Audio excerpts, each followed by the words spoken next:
Welcome students. Today we are going to see chapter number 13, practice set 49, question number 2. Question number 1 we already seen about Pythagorean triplet. How to find Pythagorean triplet. So same only it is. If it is a Pythagorean triplet, it is a right angle triangle. If it is not a Pythagorean triplet, it is not a right angle triangle. Like we have done in question number 1, same we have to do. The last step we will add, if it is coming a Pythagorean triplet, it is a right angle triangle, because we have to find that only. Find out which ones are right angle triangle. Here some sides of triangles are given to you in form of sets. This is first side, second side or third side. And we have to find which one is a right angle triangle. So how we are done in question number 1. Let's take the square of all the numbers. 8 square. 8 8 is how much? 64. 15 square. If you multiply 15 two times, you will get 225. 17 square is 289. 17 into 17 if you do, it is 289. So out of that, longest side is 17. So 17 square will keep it on left. The other two side square will keep it on right. Then just add it. 17 square is how much? 289. 8 square is how much? 64. Plus 15 square is 225. First add it and see whether left hand side and right hand side is equal. Here 9. 6 and 2 is 8.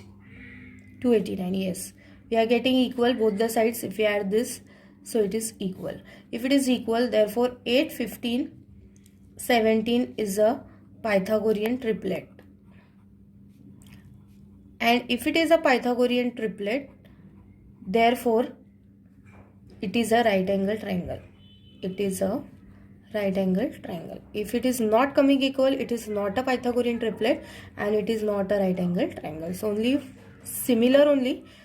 If it is a Pythagorean triplet, you will write here a last step, because they asked which one is a right angle triangle. Therefore it is a right angle triangle. One more step only you have to add it. Rest it is same only. So let's move to the second question. 11, 12 and 15.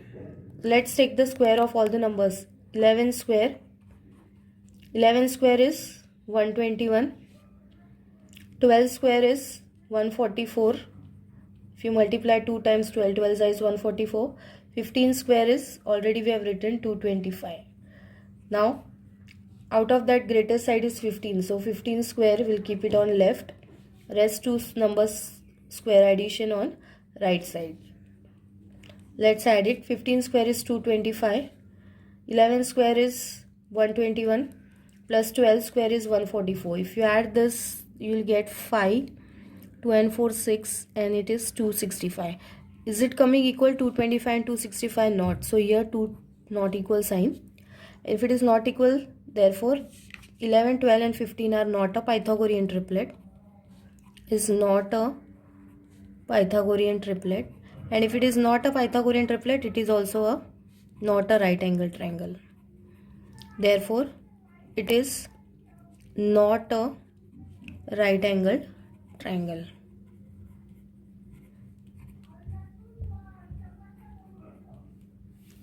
Let's move to the third sum.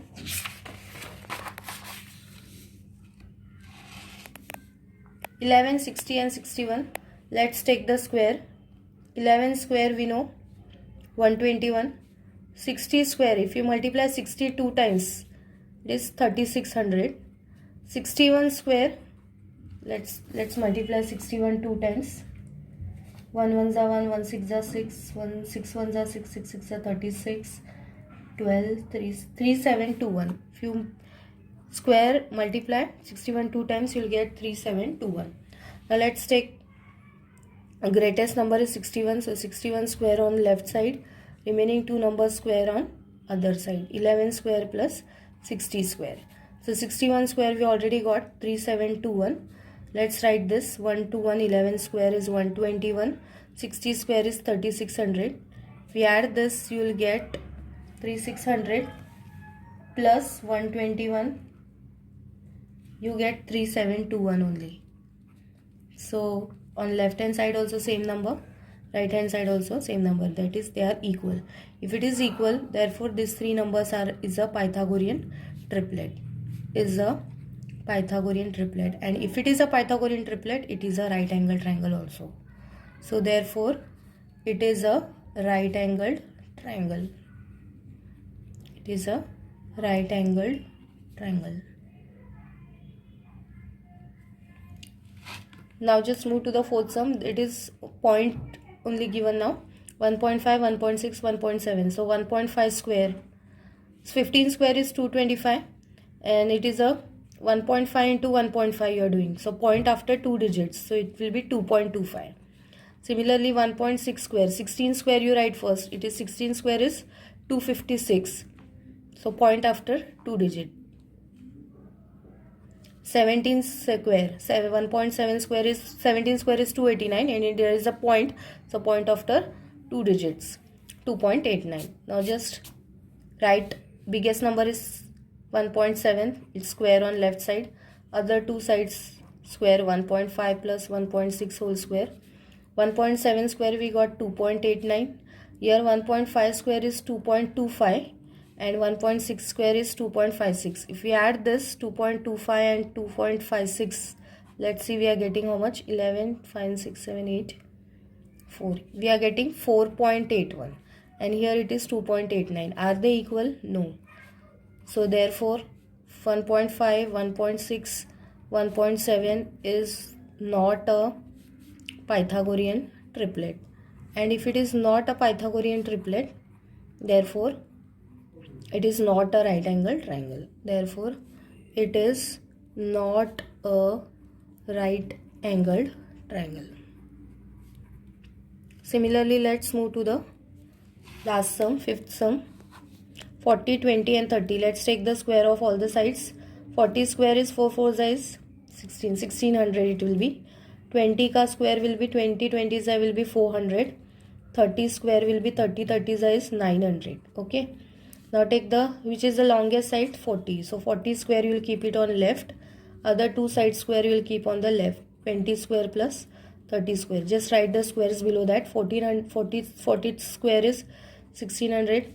20 square is 400 plus 30 square is 900. Just add this, you will get 9 and 4 is 13. Is 1300. Are they equal? It's not equal. So put not equal sign like this. And if it is not equal, therefore these three numbers 40, 20 and 30 is not a Pythagorean triplet.